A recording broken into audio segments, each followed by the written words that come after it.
Hi guys, Jordan from B&B Campers. I'm just going to be doing your handover video on your Mirage 5000.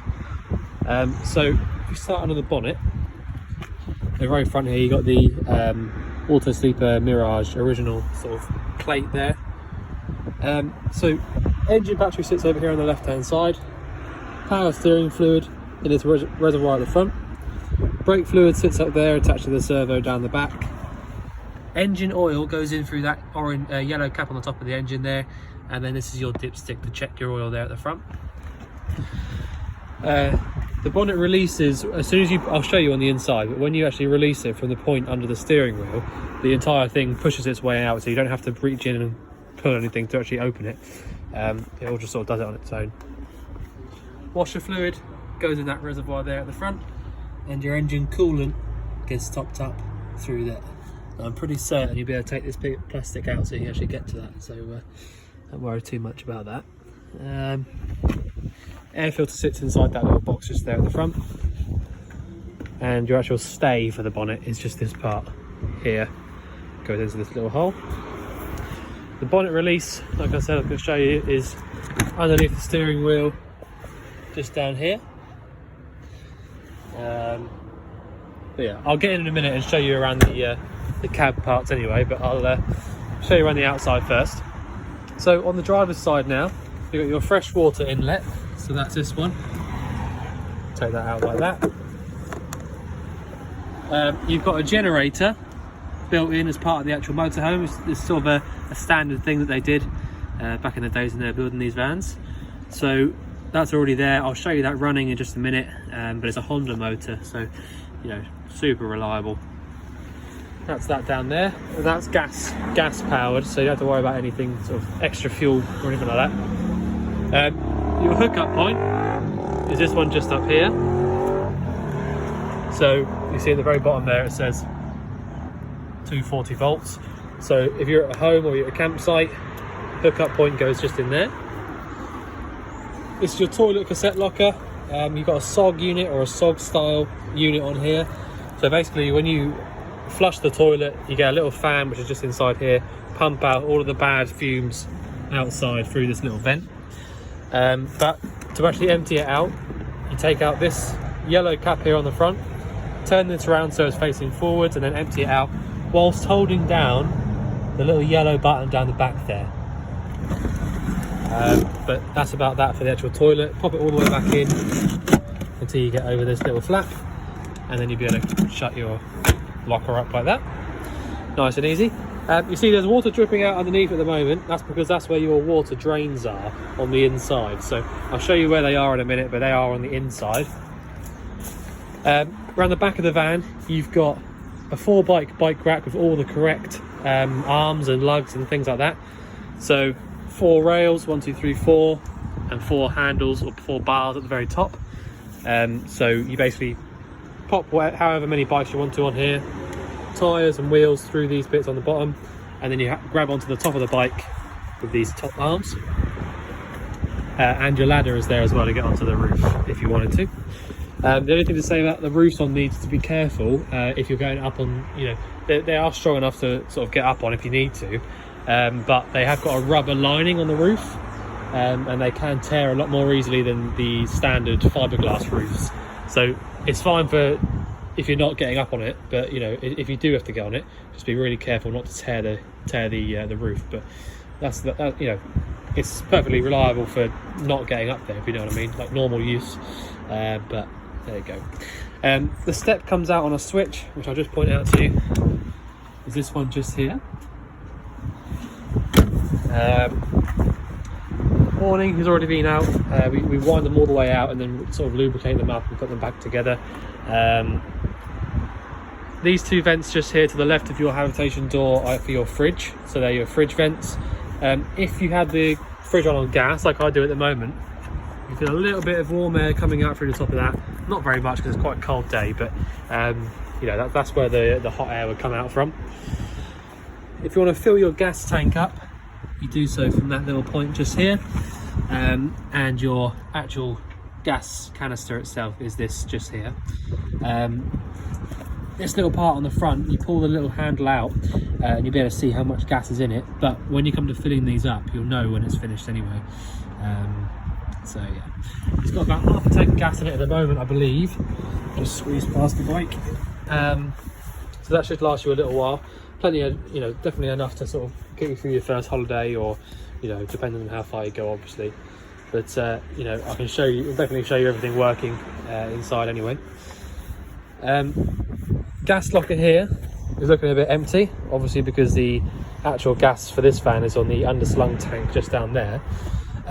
So all I really need to show you here is that this red dial here is pointing that way because the gas is being powered from the underslung tank over there. So as long as this is facing that way, your gas on the inside of the van is being powered by the underslung tank. But if you wanted to isolate that off and you wanted to just use a bottle instead, you can turn this all the way around facing this way, and then literally just pop a little bottle, or any kind of bottle, propane, on here. So I fitted this new pipe and this new regulator just in case you wanted to use a bottle instead. But just make sure that your point here is facing that way. If you want to use a bottle instead, then you know, you can do that way. So all you really do, this pipe in the middle is the pipe that goes into the van, so that's what powers all of your appliances inside the van, and you're just basically choosing to use the gas from the underslung tank to the right, or gas bottle down here on the left. So that's up to you, but you know, leave the option there for you. And your diesel filling point is this one just here. So you'll notice that on the front of this one says diesel and the other one says aqua, so you can you know, double check before you start filling things up, because it's a real mess if you do if you do either of those. Right, get inside the van now. I must say as well, really well insulated van.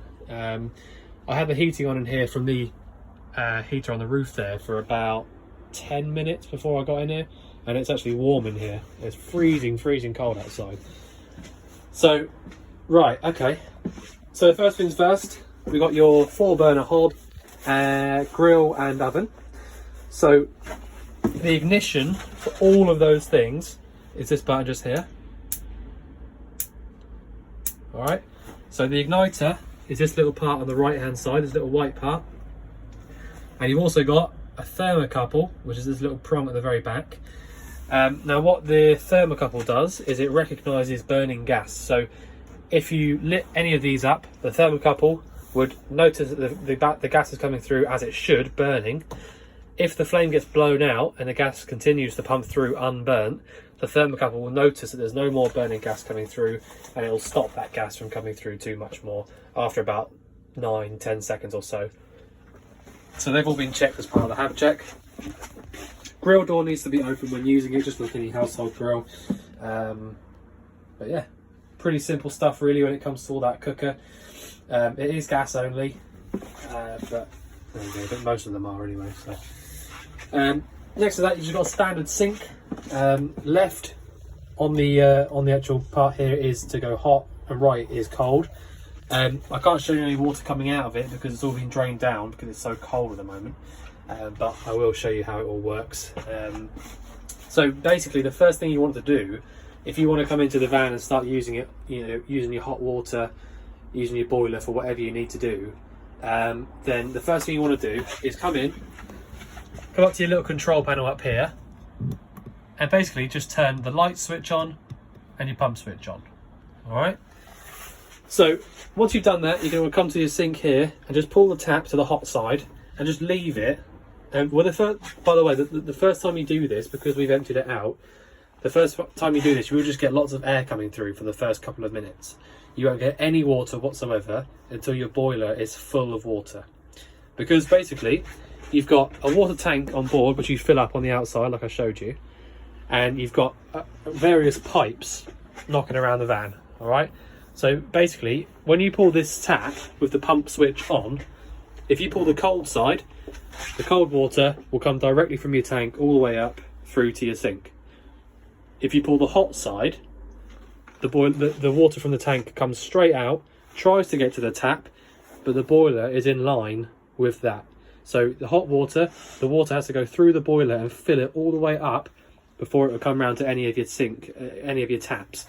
So that's all that is. If you ever get air, it's literally just topping up the boiler or filling it all the way up if it has emptied. Sorry. So yeah, that's it's one thing to sort of point out when you first come to this. When you get the van from us, the boiler will be empty because it is now. But that's for good reason. But I'll just show you that in a minute. But yeah, so first thing you want to do, like I said, just turn your pump on and just pour the water through until you start getting nice clear water coming out of the fresh and the hot tap. Once you've done that, you can turn your pump switch off and then sort of start messing about with all your boiler bits and pieces. But yeah, that's a good sort of fail-safe way to get started without sort of basically the reason why is if you start using your boiler without any water in it, you can sort of start to overheat it and things like that. So if you fill it up with water first, you won't get any issues with it. Right, the fridge is really simple.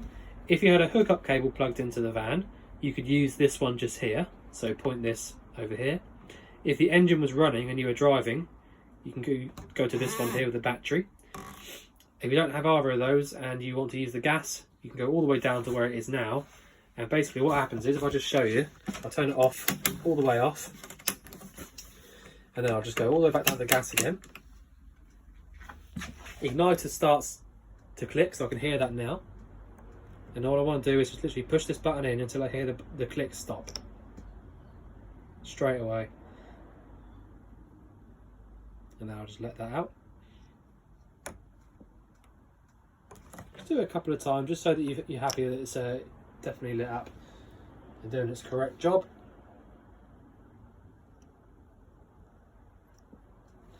So that's basically how you use the fridge. So you need to light it up on gas like that.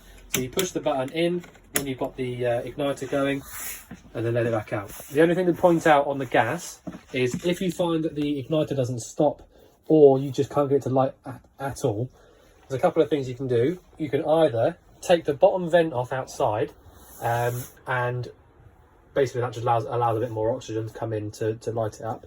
Or you can turn this dial all the way down to minimum and try it that way first, because sometimes when you have it on maximum it kind of overloads it with gas and then it won't light anyway. So that's just a couple of ways of just pointing out a couple of ways to use it. So the idea with the actual fridge is the way to use them properly. You need to get the fridge cold first, either via the gas for a couple of hours or the hookup for a couple of hours. And once you've done that, you can then choose your 12 volt for when you're driving, get to where you're going, and then switch it back to one of these two. The reason being that the gas and the electric elements, or the electric element here and the gas, will get the fridge cold on its own. But if you fill the fridge up with things that aren't cold already and then switch it down to the 12 volt and just drive, when you get to where you're going, it won't be cold anymore. It's not powerful enough to do that on its own. So you need to get the fridge cold first, either via the gas or the mains, switch it over to the 12 volt when you're driving, switch it back to one of them when you're there. So that's just like that's totally basic. That's the same with all of the vans, the fridges. The 12 volt just isn't powerful enough on its own. The bathroom itself, just turn the light on just so we can see. You've got your toilet just down here.